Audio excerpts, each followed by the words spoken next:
이 새벽에 하나님 말씀 우리 함께 보시도록 하겠습니다. 시편 33편 말씀입니다.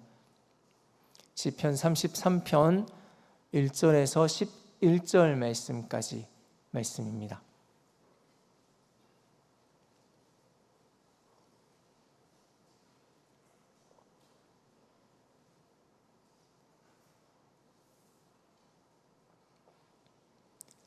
시편 33편 1절에서 11절 말씀을 한 절씩 교독해서 보시도록 하겠습니다.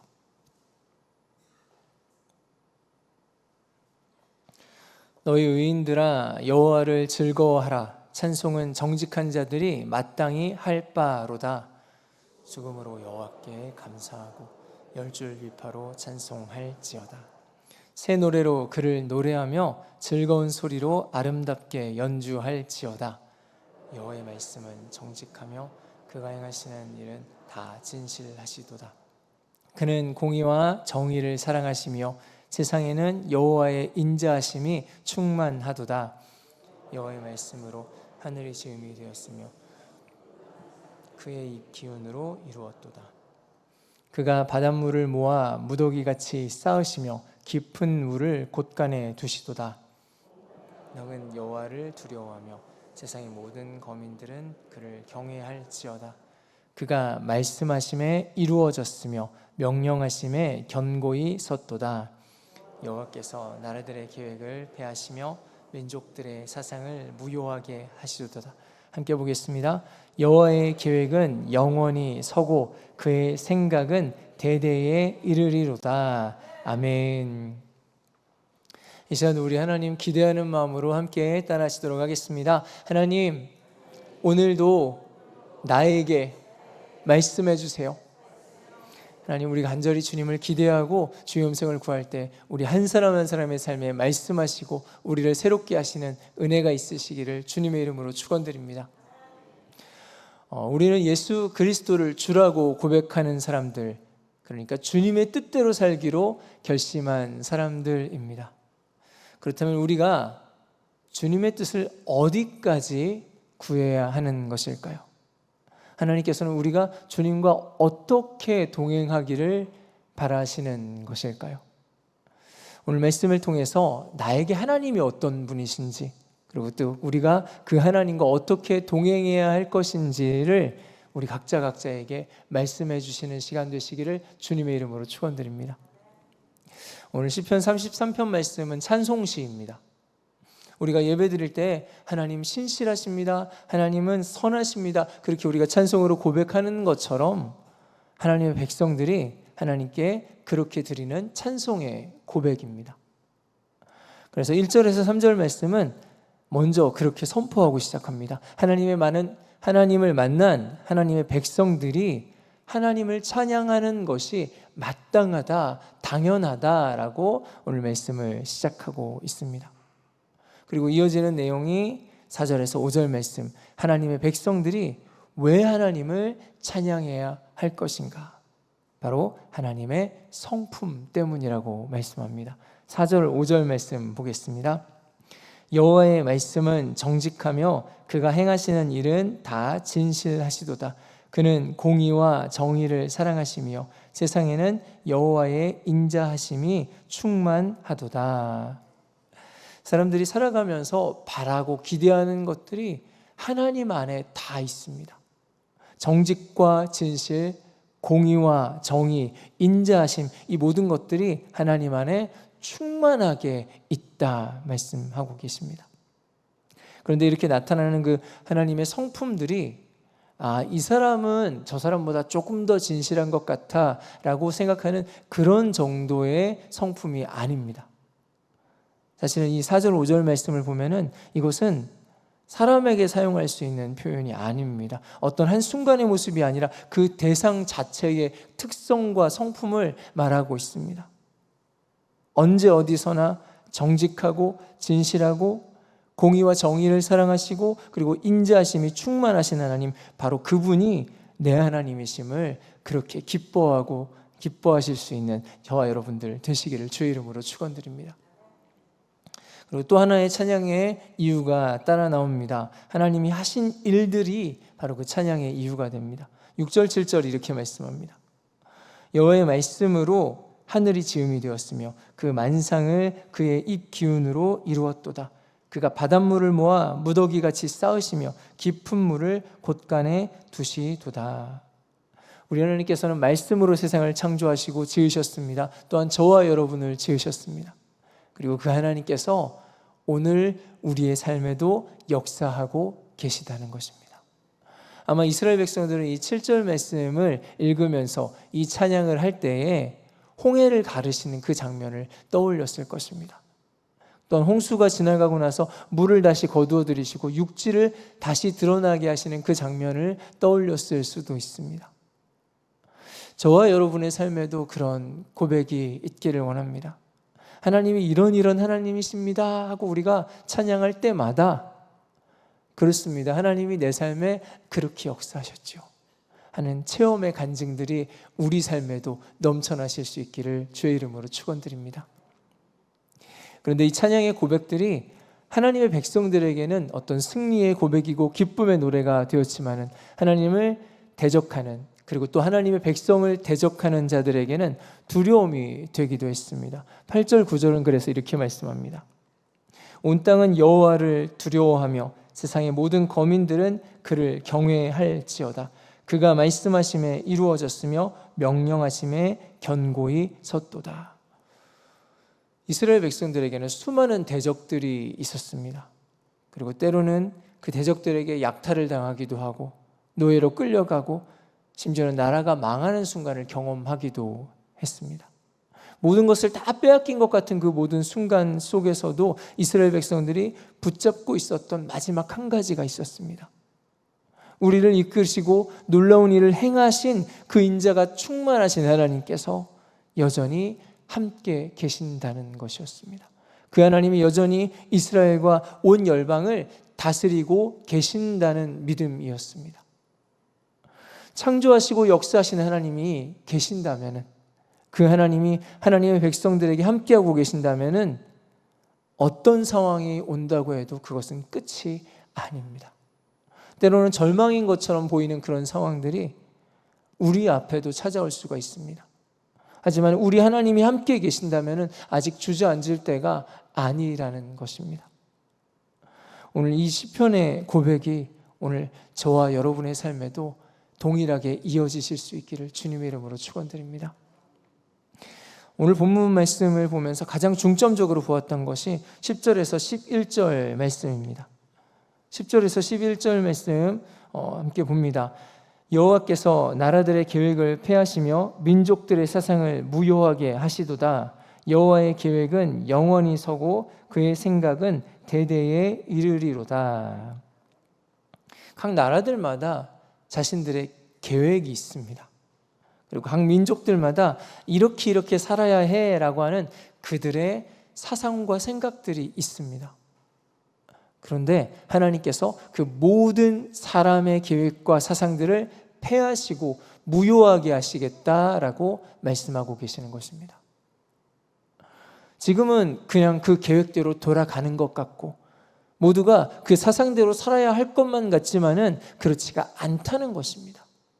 그것들이 모두 마치 바람에 나는 겨와 같이 잠시 있다가 사라져 버릴 것들이라는 것입니다. 그런데 이 말씀은 하나님의 백성을 대적하는 그 열방을 향한 말씀인 동시에 하나님의 백성인 저와 여러분을 향한 말씀이기도 합니다. 하나님 믿는 우리들도 이 세상을 살아갈 계획을 세웁니다. 또한 우리 각자가 주장하는 사상과 나의 생각들이 우리에게도 있습니다. 그래서 우리는 종종 그렇게 기도하기도 합니다.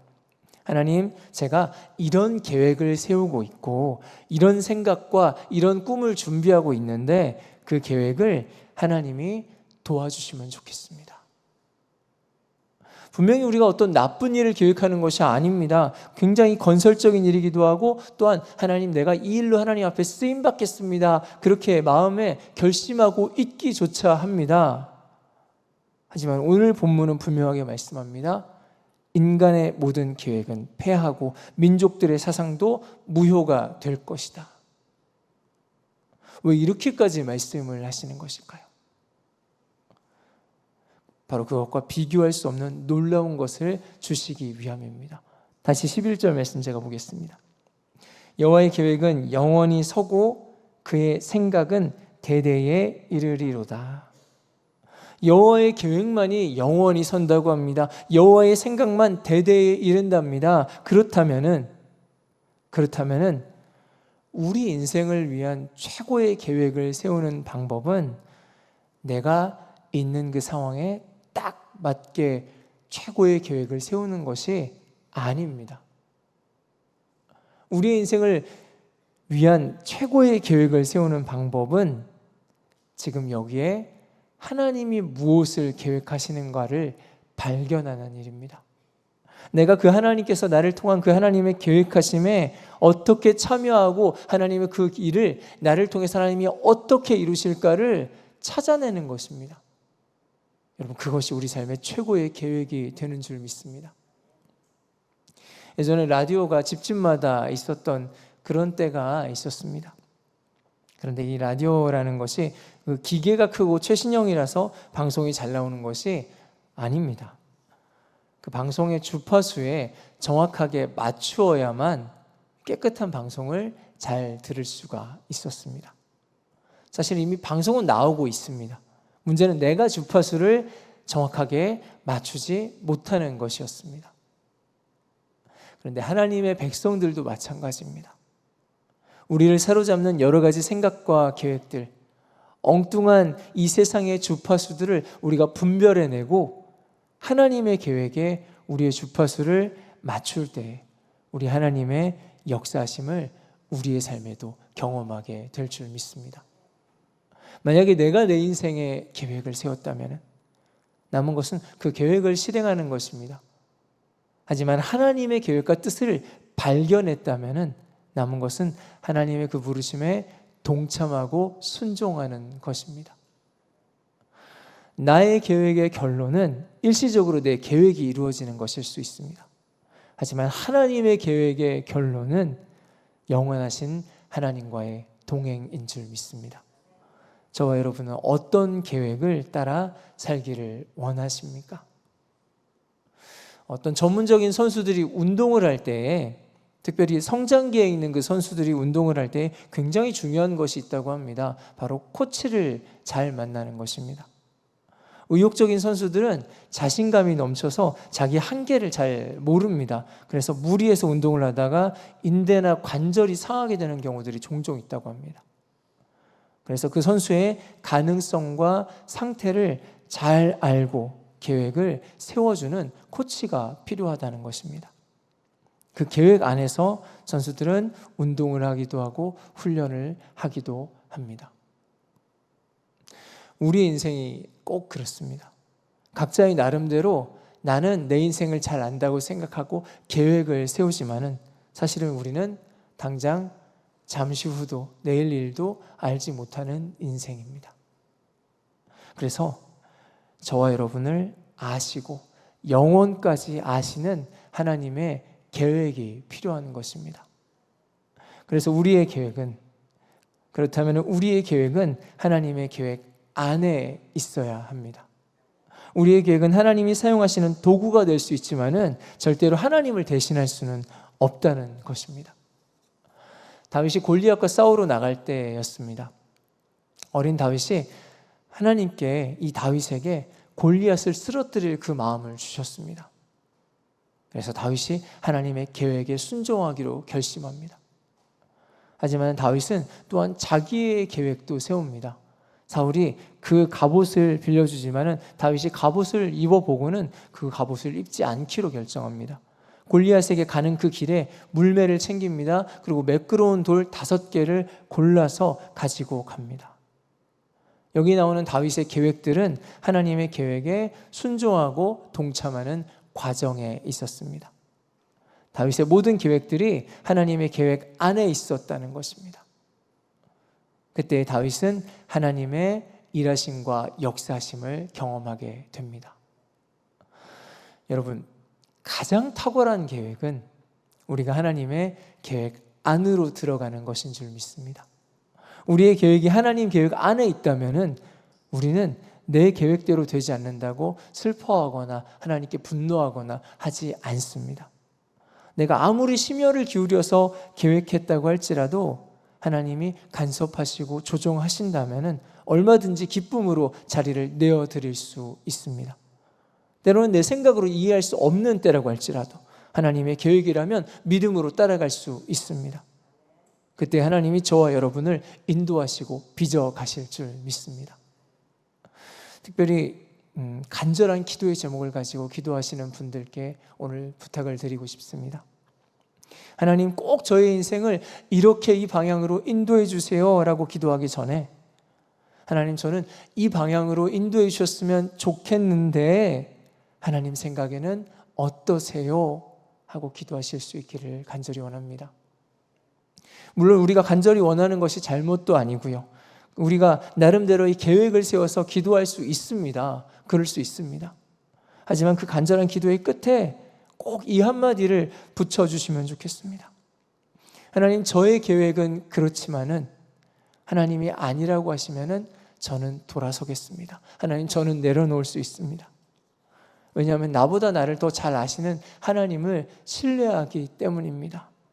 제가 하나님의 계획 안에 있도록 하나님 나를 도와주세요. 신앙은 내 믿음의, 내 계획의 성취가 아니라 하나님의 계획 안에 내가 머무는 것입니다. 때로는 우리의 계획이 틀어질 수도 있습니다. 갑자기 우리 가정의 상황이 바뀌어 버릴 수도 있습니다. 우리 직장이나 사업이 흔들릴 때가 있을 수도 있습니다. 하지만은 내가 하나님의 계획 안에 있다면, 우리 하나님의 계획 안에 있다면 괜찮습니다. 혹시나 나의 계획이 하나님의 계획과 맞지 않아서 내려놓는 상황이 된다고 할지라도, 그래서 그 상황에서 우리가 너무 안타까움에 눈물을 흘린다고 할지라도 하나님께서는 그런 저와 여러분을 알고 계십니다. 그리고 우리를 가장 선하신 하나님의 계획 안에 머물도록 이끄시고 인도하실 줄 믿습니다. 말씀을 정리합니다. 사람들은 살아가면서 크고 작은 계획을 세울 수밖에 없습니다. 하지만 우리는 계획을 붙잡는 사람이 아니라 하나님을 붙잡는 사람 되기를 원합니다. 하나님의 영원한 계획 안에서 우리의 계획이 바뀐다고 해도 괜찮습니다. 우리의 믿음은 내 계획의 성취가 아니라 하나님의 계획 안에 내가 머무는 것인 줄 믿습니다. 여호와의 계획은 영원히 서고 그의 생각은 대대에 이르리로다. 하나님께서는 우리 가운데 말씀하십니다. 오늘 우리의 모든 순간순간의 계획들이 하나님의 계획 안에 머무시는 저와 여러분들 되시기를 주님의 이름으로 축원드립니다. 우리 시간 함께 기도하시겠습니다. 하나님, 우리의 계획이 나의 계획으로 머물러 있는 것이 아니라 하나님 계획 안에 나의 계획이 있게 하여 주시옵소서. 하나님의 계획으로 나를 인도하시고 하나님의 계획을 발견하고 하나님의 인도하심에 우리가 따라가고 하나님을 그렇게 온전히 주님의 인도하심대로 하나님 동행할 수 있는 하나님의 백성들 되게 하여 주시옵소서. 주님 나를 그렇게 인도하여 달라고, 하나님 그렇게 인도하시고 동행해 달라고 주여 한번 무리 짓고 함께 기도하시겠습니다.